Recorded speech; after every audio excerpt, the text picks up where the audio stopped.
ये बात है साल 1914 की, जब एक 9 साल का बच्चा जापान के एक छोटे से पार्क में खेल रहा था। तभी उसकी नज़र एक 4 पहियों वाली मशीन पर पड़ी।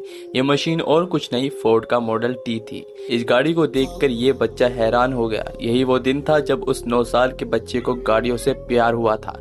इस बच्चे का नाम था सुचारियो होंडा, और हम में से किसी को मालूम नहीं था कि इसका नाम हमें आने वाले वक्त में हर छोटी बड़ी गाड़ियों पर देखने को मिलेगा। हमारे इस चैनल पर आपका फिर से एक बार स्वागत है। आपको बता दें, 1906 में जापान के छोटे से गांव में सुचारियो होंडा का जन्म हुआ था। उसके पिता एक लोहार होने के साथ साथ पार्ट टाइम में साइकिल रिपेयरिंग का काम भी करते थे। होंडा के 5 बहन भाई पहले ही किसी बीमारी के चलते ये दुनिया छोड़ चुके थे, लेकिन उसके माँ बाप को होंडा से ज्यादा उम्मीदें थी। लेकिन होंडा को पढ़ाई से बिल्कुल भी लगाव नहीं था। एक दिन उन्होंने अखबार में शोकाई कार कंपनी में मैकेनिक की नौकरी का प्रस्ताव देखा और टोक्यो चले गए। उन्हें काम तो मिल गया, लेकिन उनकी उम्र को देखते हुए केवल साफ सफाई का काम ही दिया गया। सुचिरो उस छोटी सी कंपनी में सबसे कम उम्र के कर्मचारी थे।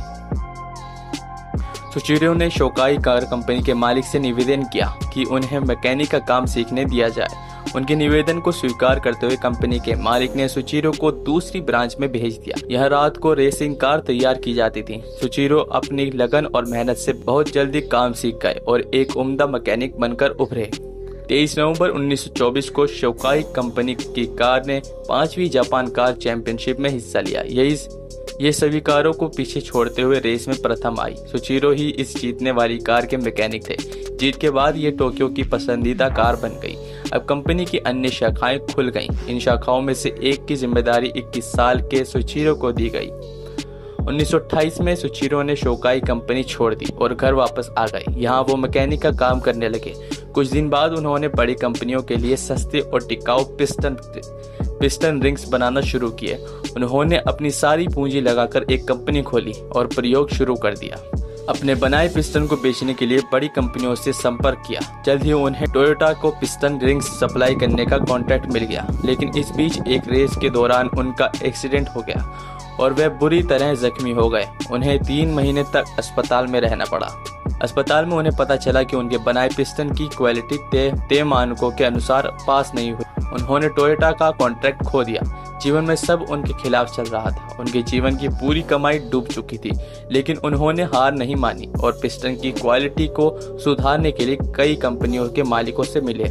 लेकिन तभी एक और आफत आ गई। 1944 में दूसरे विश्व युद्ध के दौरान अमेरिकी V-19 हमले में उनकी फैक्ट्री पूरी तरह जल गई। इस घटना ने उन्हें दहला दिया था। लेकिन युद्ध खत्म होने के बाद उन्होंने अपनी कंपनी के अवशेषों को 4,50,000 येन में बेचा और अक्टूबर 1946 में उन्हीं पैसों से होंडा टेक्निकल रिसर्च इंस्टीट्यूट खोला। युद्ध में हारने के बाद जापान की अर्थव्यवस्था बुरी तरह डगमगा गई थी। लोग पैदल या साइकिल से चलने को मजबूर थे। इन समस्याओं को देखते हुए सुचिरो ने एक छोटा इंजन बनाकर साइकिल से जोड़ दिया। उनका ये कॉन्सेप्ट लोगों को पसंद आया और बाइक बिकने लगी। यही से सुचिरो की सफलता शुरू हुई। 1959 में उन्होंने कंपनी का नाम होंडा टेक्निकल रिसर्च इंस्टीट्यूट से बदलकर होंडा मोटर्स रख दिया। इसी साल उन्होंने 2 स्ट्रोक इंजन बाइक लॉन्च की। इसके बाद उन्होंने पीछे मुड़कर नहीं देखा। कंपनी 1961 में हर महीने 1 लाख मोटरसाइकिलों का उत्पादन करने लगी थी। 1968 में कंपनी के हर महीने का उत्पादन बढ़कर 10 लाख मोटरसाइकिल हो गया। जापान की अर्थव्यवस्था सुधरी और होंडा ने 4 व्हीलर्स में कदम रखा। सुचिरो छोटे कर्मचारियों को भी बड़े अधिकारियों की तरह सम्मान देते थे। अपार सफलताओं के बाद 5 अगस्त 1951 में सुचिरो होंडा ने इस दुनिया को अलविदा कह दी। तो दोस्तों, आशा ही ये वीडियो आपको पसंद आई होगी। ऐसी और वीडियोस देखने के लिए हमारे चैनल को सब्सक्राइब करें और बेल आइकन दबाना ना भूलें।